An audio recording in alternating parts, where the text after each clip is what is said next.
All right, today calling to order our Air Quality Pollution Control Board for Ventura County at 11:30 on July 31st. Could we have a roll call, please? Board Member Bennett. Here. Board Member Brogy. Here. Board Member Foy. Board Member Morgan. Board Member Parks. Here. Board Member Pollock. Here. Board Member Sharkey. Board Member Zaragoza. Here. Board Member Ramirez. Here. Chair Long. Here. Mrs. Ramirez, you can go right here. All right, Pledge of Allegiance. Yes, we are starting, you're right. Mr. Zaragoza, would you please lead us? Please follow me.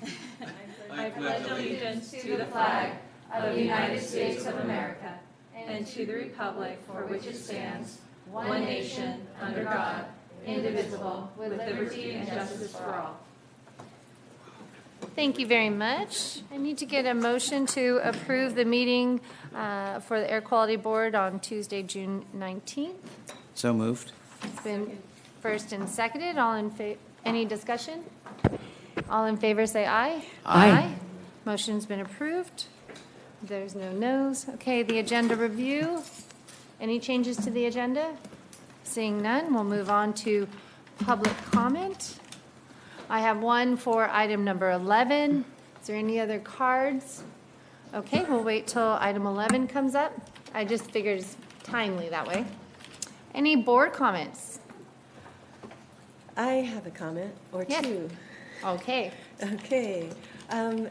I have two things that I would request, and we could discuss them at a future meeting. So for that, one is having a little bit of an experience of learning about charging stations for electric vehicles. I think that would just be a great informative item to talk about what is coming down the pike. What are the issues? Like some can't charge at certain stations, some can charge at other stations, and I think that would all be really valuable information. So as we're approving charging stations, we understand the implications of those. And the second, and I think the public would love that kind of information too, as more and more people are looking at electric vehicles, just kind of having that analysis. The second thing is just a real simple one. I've heard tells that you're best to go exercise outside in the morning. I've heard that from air quality experts. And then I've heard it's better to do it in the evening from other air quality experts. So I just would like to find out. And I think that's good public information. The idea that all the work that we're doing really is to improve the health of people. So what a neat thing for the Air Quality District to provide those kind of little tips for a healthier lifestyle based on air quality. Thank you. Thank you. Nice comments. We'll talk about them later, I think. Yes. Is anyone else, any other board members, and discussions? Okay, moving on. We have our consent agenda, item number 9. Can I get a motion? So moved. It's been motioned. Any second? I'll s- Okay, it's motion and second. Any discussions on this item? All right, and seeing none, all in favor say aye. Aye. Any noes? Motion has been approved. Moving on to the regular agenda, item number 10. Mr. Villegas? Yes. Chair Long, members of the board, Mike Villegas, Air Pollution Control Officer, and good morning. It's a special meeting. I almost Good got that morning. wrong.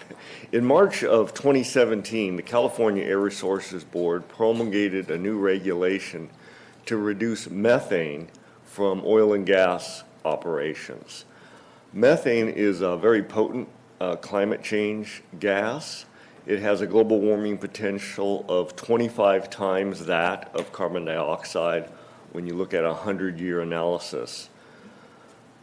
The other thing is ARB is really looking towards the air districts to implement this regulation through a memorandum of agreement. Our district already has a suite of rules that apply to oil and gas operations. We have our Rule 71.1 for crude oil production and separation, 71.2 for storage of reactive organic compound liquids, 71.3 that deals with the transfer of these liquids, 71.4 regulating sumps, pits, ponds, and well cellars, 71.5 for glycol dehydrators, and our Rule 74.10, which is our leak detection and repair regulation. The techniques and controls used to comply with our rules to reduce reactive organic compounds are substantially identical to the provisions of the CARB regulation to reduce methane. And I just want you to know, from an oil field operator standpoint, there is not going to be any significant impact due to the implementation of this new CARB regulation. For example, there are requirements for low NOx flares. Flares are low NOx by nature, but the CARB regulation, it only applies to very large tanks. And in our county, all of these tanks already have controls on them, so there's an exemption in the CARB regulation if you already have the controls in place. I know in the past we've heard concerns about well stimulation, notably hydraulic fracturing.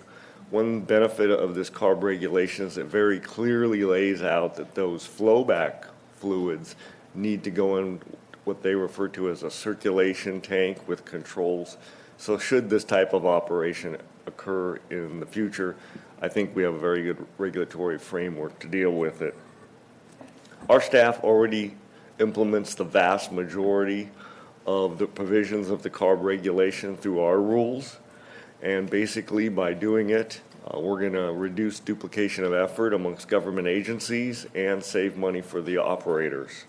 CARB is proposing to allocate $20,000 in this current fiscal year for district work related to the rule.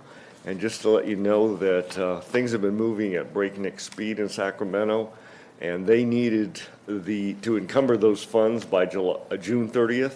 So I actually had to sign the grant agreement earlier this month and let them know I'd be coming to your board in July for ratification. So in summary, we're recommending that your board approve the memorandum of agreement, the resolution, and ratify my prior execution of the grant agreement. That's all I have. I'll be happy to take questions. Any questions? All right, I'll move the recommended action. thank you. And second? First and second, any discussion? And that would be a focus on methane gas? Yes. All right. All in favor, say aye. Aye. Any noes? Motion has been approved. Next item is number 11. Thank you. Yes. This item deals with AB 617, which is the new state legislation that relates to environmental justice, and I think here comes the presentation. There we go. This is the legislation that focuses clean air programs on communities that are identified as either disadvantaged or heavily burdened from air pollutants. I let your board know in the prior two briefings on this legislation, it has very aggressive timelines. End of April, we had to submit a list of communities under consideration. I'd just like to note that our district was actually the first district to make that submittal. And then, as of today, we need to make a submittal on which communities we think the state should consider for inclusion in their program during this first year. And by October 1st, CARB needs to make those recommendations on the state program approvable by their board. We had our first public workshop April 19th. And I think when we made that initial submittal, it worked out quite well. It was prudent from two aspects. First, as you get more information in, working through the program, you'll be able to cull that list and focus on the real communities where you should have your attention. And the other thing is it's giving us flexibility right now to implement the incentive programs earmarked for these programs. We had our second workshop at the Oxnard Performing Arts Center on June 20th. We were lucky to have a pretty good turnout. We did have a representative from City Council and another representative from an Oxnard Neighborhood Council, and she lived in one of the very red areas, and basically she raised the point that in my community, we've got significant number of distribution of commodity centers, everything from squid to onions, to other food products, and they'll have a lot of heavy-duty diesels in those neighborhoods. And this is really good information for us to have, because as we move forward with these incentive programs, we can start looking at targeting some of these trucks. This is just an example of the information you obtain from the Cal EnviroScreen tool, and I have some other slides that focus in on these areas. Basically, if you're seeing reddish or orange, you're looking at disadvantaged communities with potential higher pollutant burdens. The difficulty with this legislation is just the time frame. It's very tight this first year. Basically, we're completing our work in the first 7 months. So we're going off existing information. So we relied heavily on the Cal EnviroScreen tool, version 3.0. We looked over our air toxics hotspots information at the core facilities in these communities. We also looked at the emission inventory for criteria pollutants from facilities in these communities.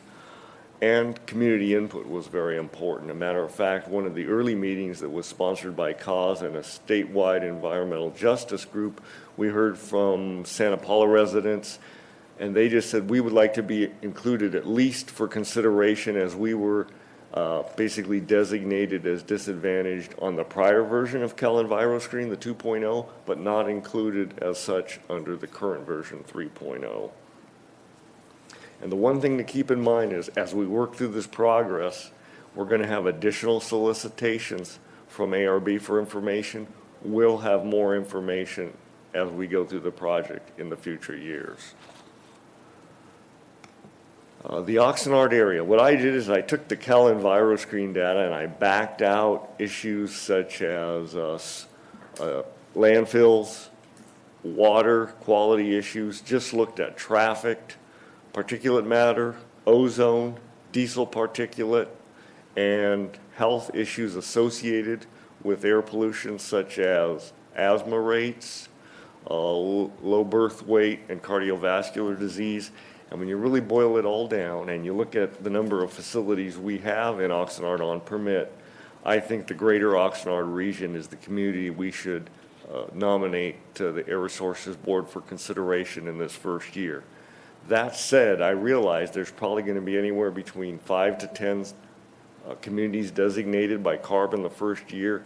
And I would be somewhat surprised if Ventura County was in that first year, just when you look at situations as the communities near the Port of San Pedro, the Port of Long Beach, Port of Oakland, the 710 freeway, the refineries in the Bay Area, the refineries down in Carson. I think those are the communities that are probably going to get the initial look from CARB. But like I said, there is going to be, this program is going to be moving out into future years.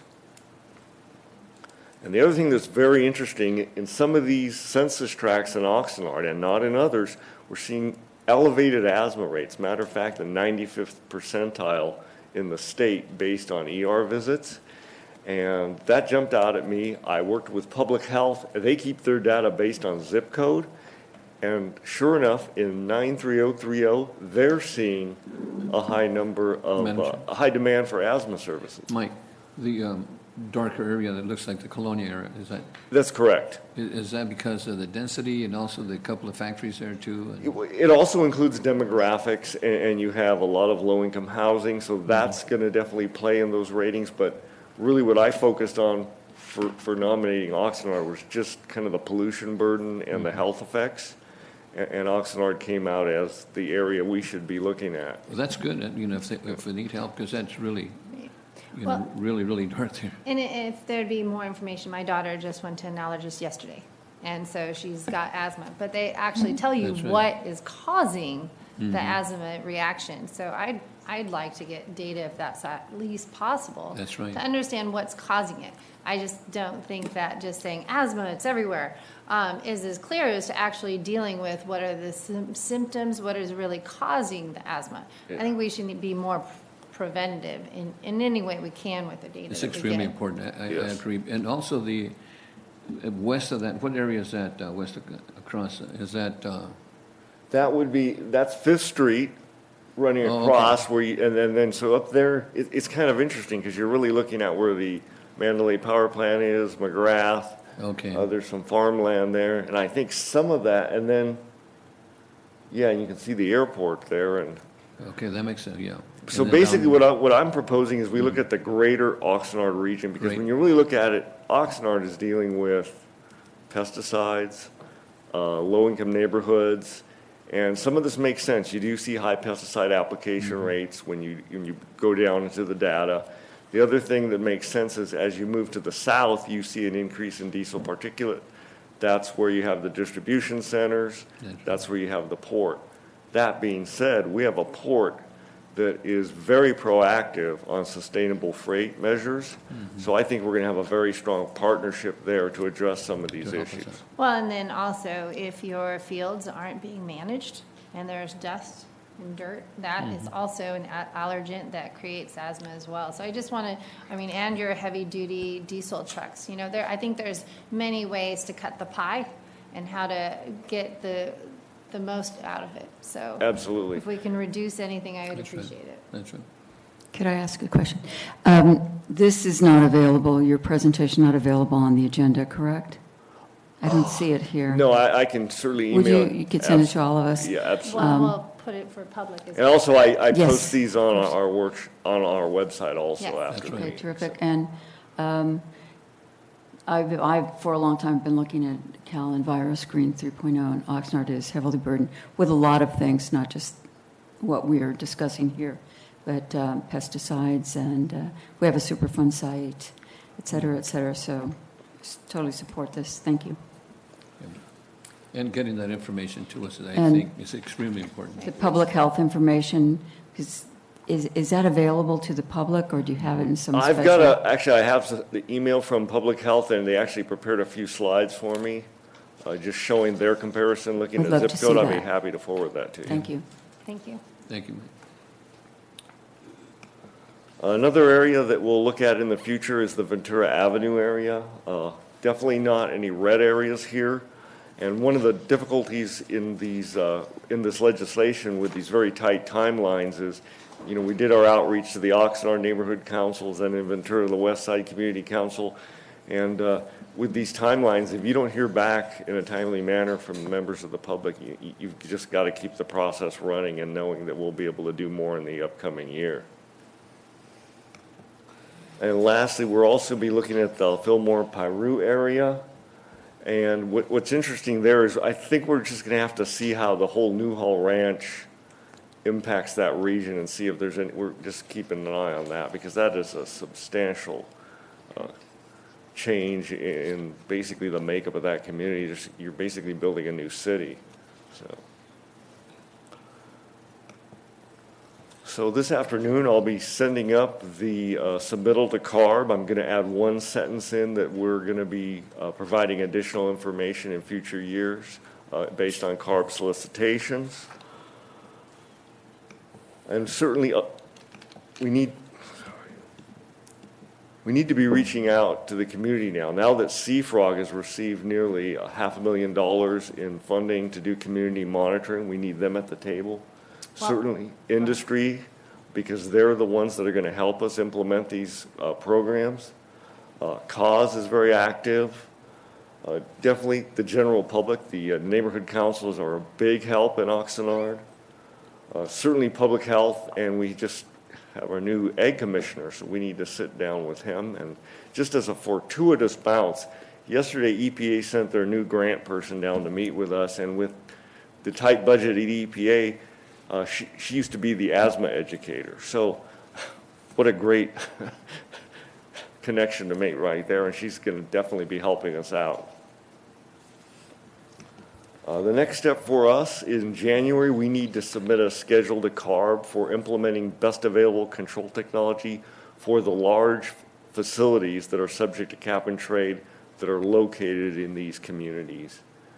And obviously implementing the incentive programs, we'll be working closely with the port. Like I said, we've already had one distribution center contact us for working the next year. They want to start electrifying some of the trucks associated with that distribution center. So I think we have a very good chance of having a very successful program. And so you'll be working with those companies in the Oxnard area? Absolutely, Not yes. just, hey, by the way, this is happening, but actually bringing them in and working with them, correct? Yes, Okay, and I really do want to appreciate everyone's efforts in getting our community to these town halls and so forth to get the information. I think it's crucial that we all are helping to draw people to this so we get as much information as possible. Supervisor Broggie? Yeah, just for my own benefit here, with regard to the, using these funds, what in a tangible, if you can explain in a tangible way, what will those funds go toward? How will you use them, in other words, to fight this? Basically, because of the breakneck speed, CARB, there was a lot of state money set aside for air district incentive programs in these communities. Now, because of the very tight schedule, they said, run these monies the first year through your Carl Moyer program. So that's heavy-duty diesels, and most likely you're reducing nitrogen oxide, which is great from a regional, but from a community standpoint, you're reducing diesel particulate. Diesel particulate is definitely linked as exacerbating asthma, and there are studies showing a potential causal link with asthma cases. So CARB refers to these projects they want to work on as no regrets, meaning if we can clean up diesel particulate in these communities, we're obviously doing a good thing. The other thing to keep in mind when you look at the risk from breathing ambient air, 2/3 to 70% of the risk is associated with diesel particulate. So in this first year, that's where we're going to be working heavy-duty trucks. And when you look at a lot of the agricultural pumps we've replaced in these regions, they're adjacent to communities. So will it be a lot of public information programs that will be going on? There'll be some community outreach. And actually, one of the nice things is CFROG, part of their grant is actually for public outreach, and we're going to work cooperatively with them. And the other thing is in the state budget, we're going to be receiving additional funds for implementation that's going to allow us to get out in the community more also. And we're working on trying to get the CFROG to do a presentation to our board, hopefully at the next meeting or so.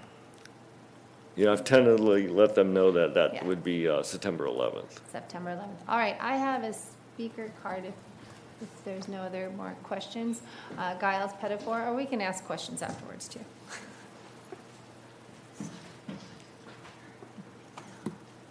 Good morning, Commissioners. Thank you for letting us comment. My name is Giles Pettifor. I am the Environmental Manager for the Port of Hueneme.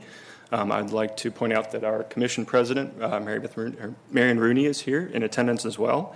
The Port really appreciates this opportunity to speak in support of the designation of Oxnard and Port Hueneme as the focus for efforts under AB 617.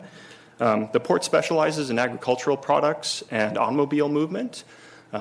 We are a very efficient commercial seaport, and we provide opportunity for employment for about 14,000 people in the region, which make us the fourth largest employer in the county.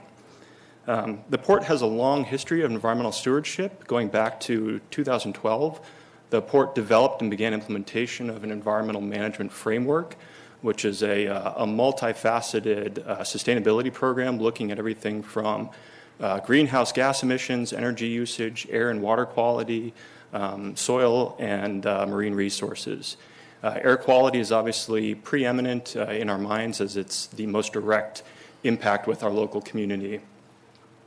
In 2016, the port was the first commercial port, I should say, within the state of California to receive certification by the Green Marine Program, which is a third-party accreditation and verification program that rates the sustainability of maritime facilities across the world for sustainability. And we were the first port to receive that designation. In addition, in 2017, we also were awarded the Greenest Port in the U.S. award at the International Green Shipping Conference over the likes of the Port of Oakland, Long Beach, Los Angeles, New York, et cetera, Seattle, which was a great feather in our cap. We work literally every day to pursue additional resources to pursue this agenda of sustainability. We have applied for more than 7 grants in the last year, all of which contain significant air quality improvement asks, requesting millions of dollars in funding to enable some of this transition over to electrified near zero and zero emission freight facility, cargo handling equipment, and we're working very hard to make that a reality. The port takes its role as a steward of its local environment very seriously and has worked extensively with our community groups. We've reached out to Cause and Sea Frog and have hosted dozens of port tours and have tried to share this message of sustainability and transparency with all of our neighbors, and continue to do so as we grow and transition to a zero emission model in the future. Thank you very much. Thank you. Just one note, I really appreciate what the port has been doing and how innovative things have been. I even like the plans of the storage for the cars on the facility, so you're not racing it around all over, along with the labor that helps in creating an economy there too. So I really want to say thank you as you're here today. Are there any further questions on this item? Madam Chair, Mr. I just want to thank you. You probably mentioned it. I was reading. The port has this unit where you turn the engines off. The ship comes in and you plug it in. You plug it into the. Yes, that's right. We spent about $15 million back in 2014 to install what's called a shore power system, which is a high voltage electrical infrastructure on port that enables vessels that are equipped to actually plug in directly to electrical power and shut their engines off. So that is achieved about a 30 to 50%, depending on the time of year in the vessel, a reduction in our emissions. Mike mentioned that in the past too when you did it. That's really saved a tremendous amount of emissions. Absolutely, yeah, and that's indicative of the types of improvements that can be made through electrification of equipment. Most of our cargo handling equipment is still diesel, and that transition over to electric would be a real paradigm shift, but it is the future, and the state, CARB in particular, is going that direction, and we are eager to be a participant in that. And the port's always been a partner in helping us out in making Ventura County green. Yeah. Thank you. Yeah, and just one last item I wanted to mention, we are actually in the early stages of development of a clean air plan directly in collaboration with the Air District, which would be the first of its kind in the state to be developing a proactive plan rather than a reactive plan. We're calling it FRESH with a PH, which is Port of Hueneme Reducing Emissions Supporting Health. And that will be a full assessment of our actual emissions inventory, as well as setting some goals for air quality, looking at different scenarios related to changes in port operations, and then looking at emissions control strategies that can achieve efficient reductions in emissions from the port. Thank you. Thank you. I just you very really much. want to compliment the effort that you're doing out there to reduce emissions.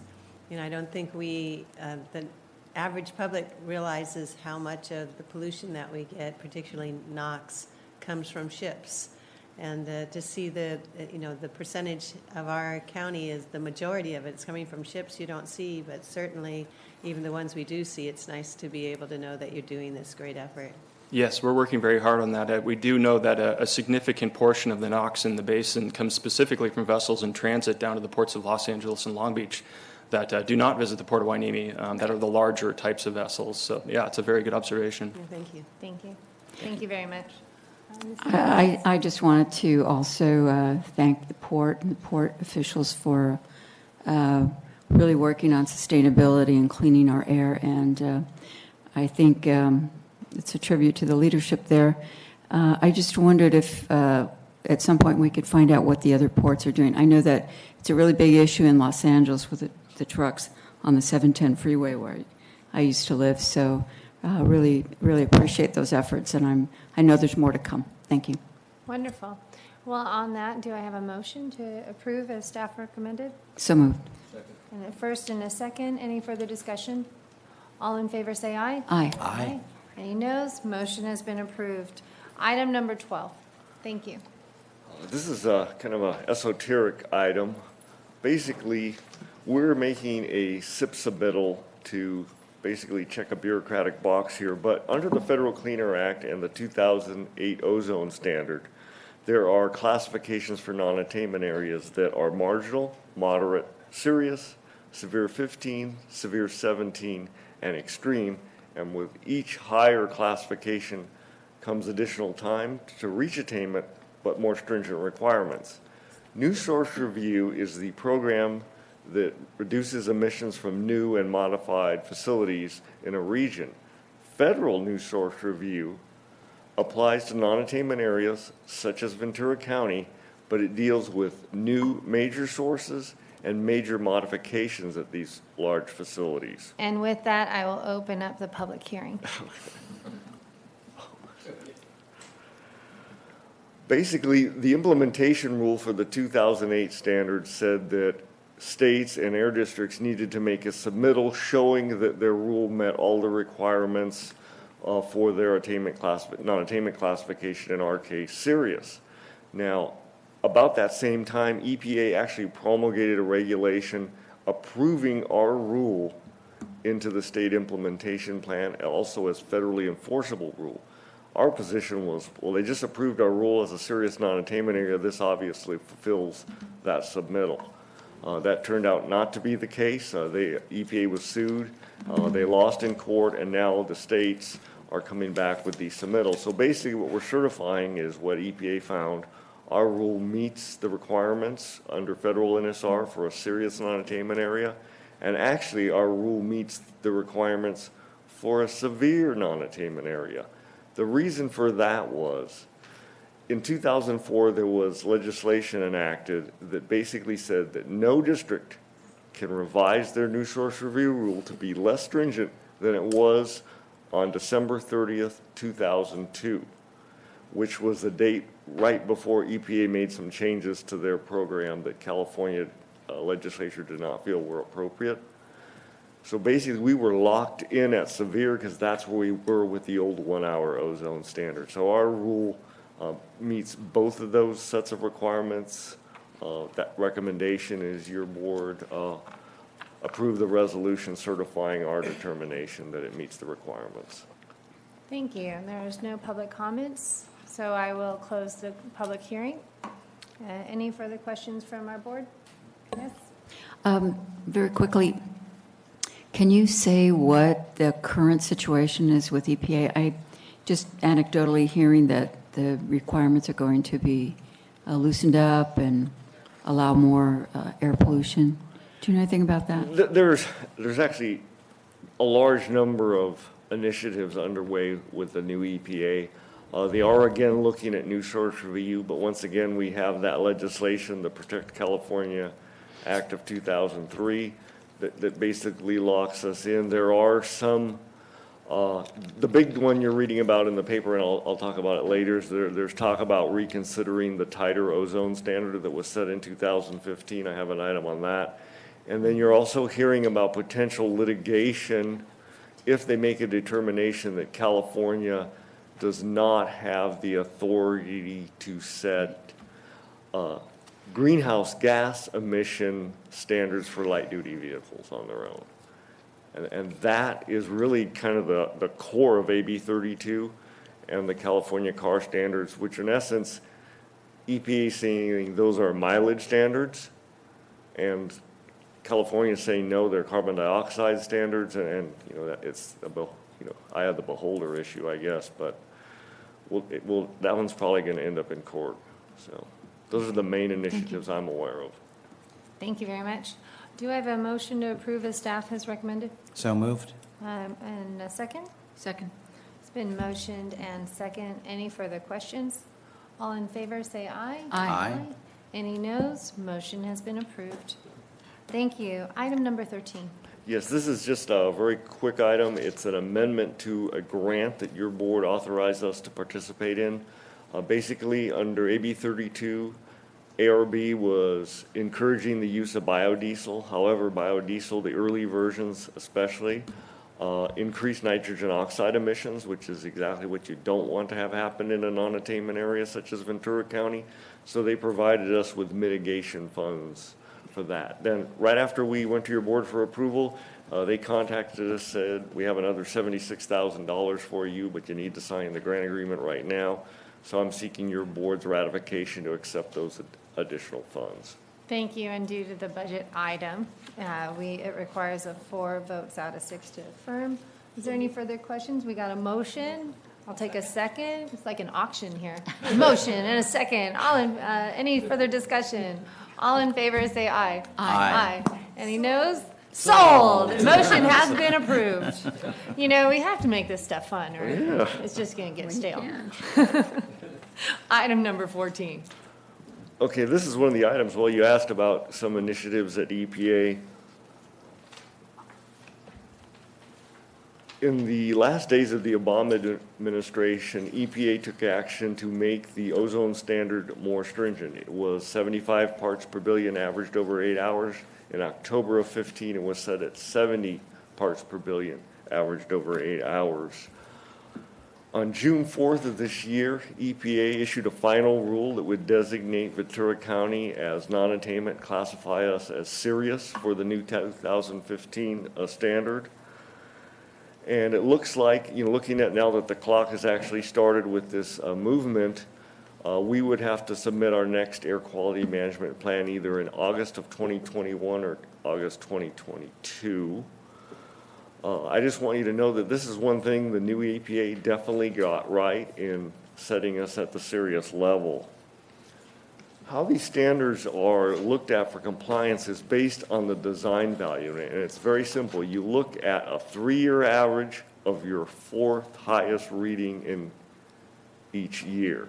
So our current standard is based on 2015, 16, and 17, and works out to a design value of 77 parts per billion.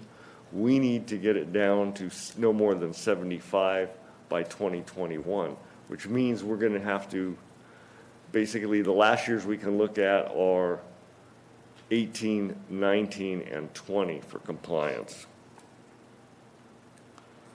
The reason I think this was so important that EPA did this is by making us serious, they looked to California and out of their own initiative, they realized that when you looked at how close we were to the standard, we would have been classified as marginal, and we would have had the exact same attainment date for the 70 part per billion standard as we did for the 75, which is just, we just couldn't do it.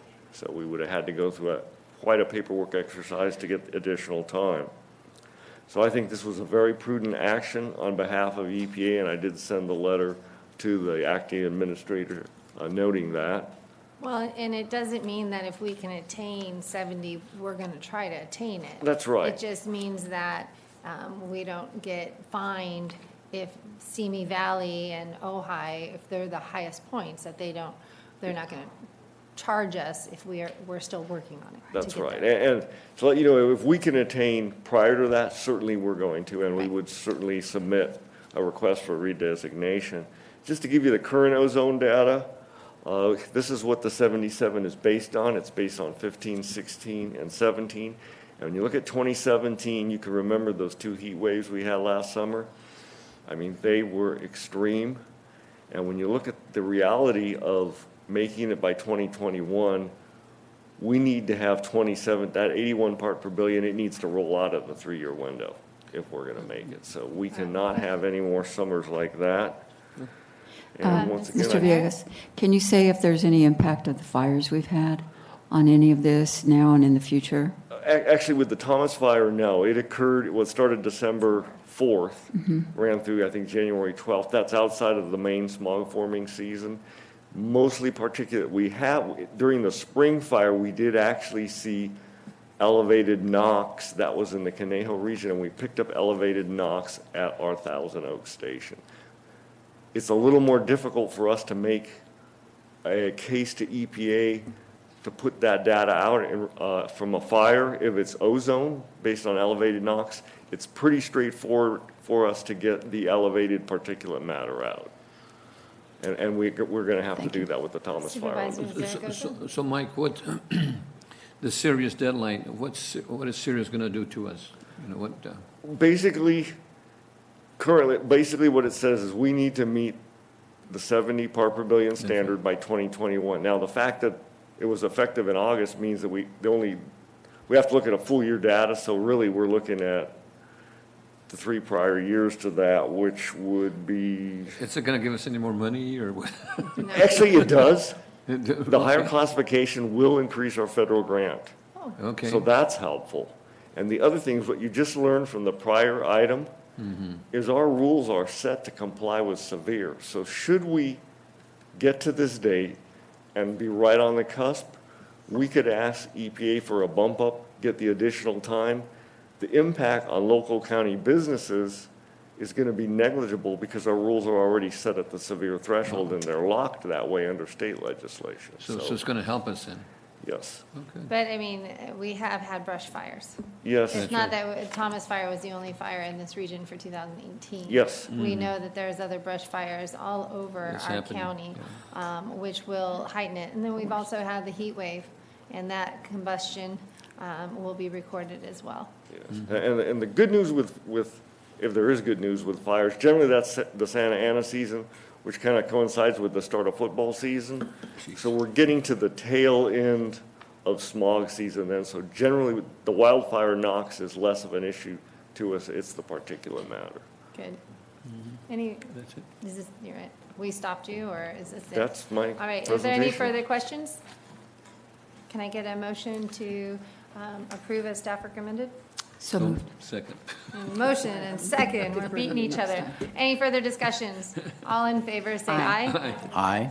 Any noes? Motion has approved unanimous. All right, can I have an approval for cancellation? I Okay, know okay, this is Brogan. hard for everybody. Broken. Motioned and second. All in, any discussion? Well, you first and I'm second. So what it is Say a the word. cancellation of the meeting on August 14th, 2018. So it has been motioned and second. All in favor, say aye. Aye. Any noes? Motion has been approved. Please note that our next meeting will be November 11th, 2018, in the Board of Supervisors office at 1:30. Thank you, everyone, who came today and for your information. Thank you. Thank you. It is now closed. Oh. Well, you meant September 11, right? I thought you said November, but.